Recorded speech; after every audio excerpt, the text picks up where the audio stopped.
What's going on, guys? Welcome back to the Social Club, where everyone has a voice, and welcome to the Social Club football event. 31 days, 31 videos. All August long, we're bringing you daily football content, from the NFL to college football and everything in between.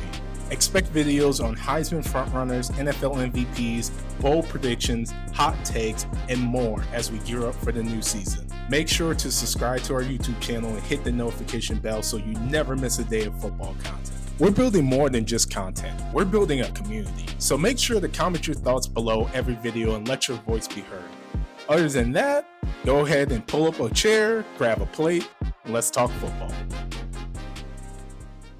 What's going on, guys? Welcome back to the Social Club, where you know everybody's got a voice. Tonight I'm your host, Serg. I'm accompanied by my boy, Jamal. Jamal, tell the people what's up, man. What's going on, Social Club? Thank you for having me on here, Serg. Just looking forward to chop it up, talk about these Chiefs, and honestly, Jamal, I gotta say, before we even get into it, brother, I'm happy to have you on the set, man. I have not had a Chiefs fan on the set yet. Can you believe that? Actually, no. I done had Broncos fans, I done had Cowboys fans, I had 49ers fans. I ain't had a Chiefs fan on set yet, man, and I be looking like I'm the only one that like the Chiefs around here, so. I don't say, what's up with that? Why you haven't had no, Chiefs fan, waiting for the perfect opportunity? I feel like that's what it is. I know we was in the off season for a bit, after losing the bowl last year, a little bit of a stinger, so I really want to bring it up to many people. 100%. I know you just as passionate as me, if not more. So we can unpack this real healthy. Yeah, we're going a little therapy session here. Definitely.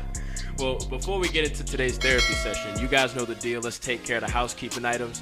Go ahead, tap on that subscribe, and turn on those notifications, because every day this month, we are dropping new content. 31 days, 31 videos. You've tapped into another episode of the Football Cookout, so you don't want to miss a bit of it. But as we get into today's topic, man, tell me, how did you feel after last year's Super Bowl performance? Man, well, I'm still trying to digest it for sure. It still stings. Yeah, to be honest with you, it really didn't hurt this bad this year. Because honestly, I didn't even think we belonged in the Super Bowl. Truthfully, I'd agree. Just looking back on the season, we were plays away from having a losing record the whole entire year. So, I don't mean to cut you off, but this is what kills, because I said that on a previous episode when I was on there with Hale and all them, and they was like, yeah, I'm like, look, like, I'm not saying we failed as a season, I'm like, but, that was a losing year. We got to the bowl, and they was all talking about, well, you got to the dance, you got to the Super Bowl, that's the win. I'm like, no, we got to the Super Bowl and lost in embarrassing fashion. 100%. And I feel like last year wasn't a great year for us, because like you said, like, we won those games. Yeah, like, I get winning is winning, but at least 9-10 of those games were within one score, and they were games that were won by one play difference. Never been done in the NFL, by the way. Never been done in the NFL. Never been done in the NFL. But from what we've seen in years past, the 2021 season, the 2022 season, hell, the 23 season, the offense felt a lot more alive. The defense wasn't bad last year, but they looked a little bit more alive in the past too. Last year just felt like it was, kind of mellow.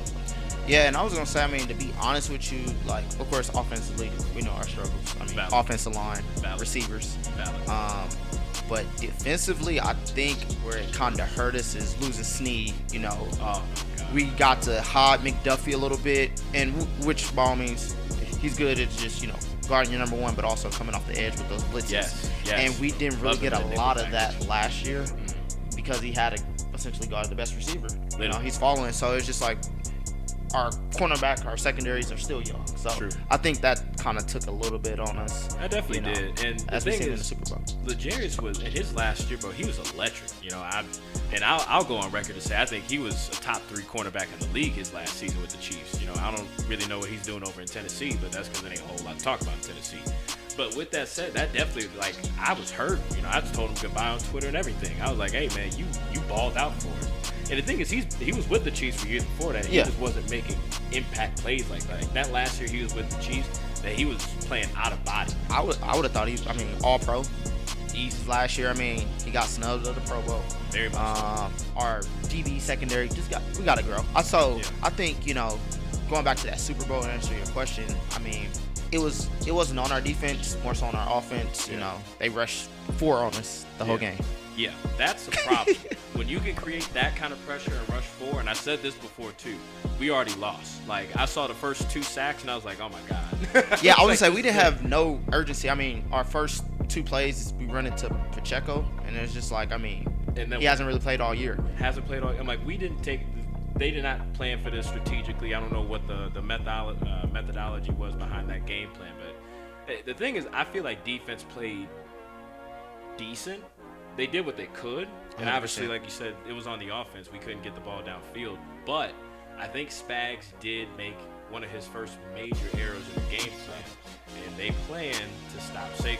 They did not plan to stop A.J. Brown. They didn't plan to stop Devontae Smith. They were, and respectively so, Saquon was balling last year. Like, he would have been the person I would have focused on as well. Oh, yeah. But you still got 2 receivers that were out here on the edge. You're not really planning for that as well. Like, Philly could have, I mean, that was an easy game. Like, they're going to expect to stop the run. Because, you know, Spags loves to fill the box. He loves to bring a blitz. Why not throw it to the outside? And I was going to say, I mean, the piggyback off of that, I mean, with them having those 2 all-pro receivers, it's just like, I mean, what could we honestly do? True. I mean, McDuffie can't be everywhere on the field. You can't. Even though he did get a little exposed, A.J. Brown and Devontae Smith kind of cooked him a little bit. We don't got to unpack it. And I was going to say, as you can see on the jersey, I'm the biggest McDuffie fan, and it hurts me to say this, you know. But he did get exposed a little bit. I heard about that in the group chat the next day as well, too. Because I love McDuffie. I think he's one of the greatest talents we picked up since Pat. But yeah, man, it was a tough loss.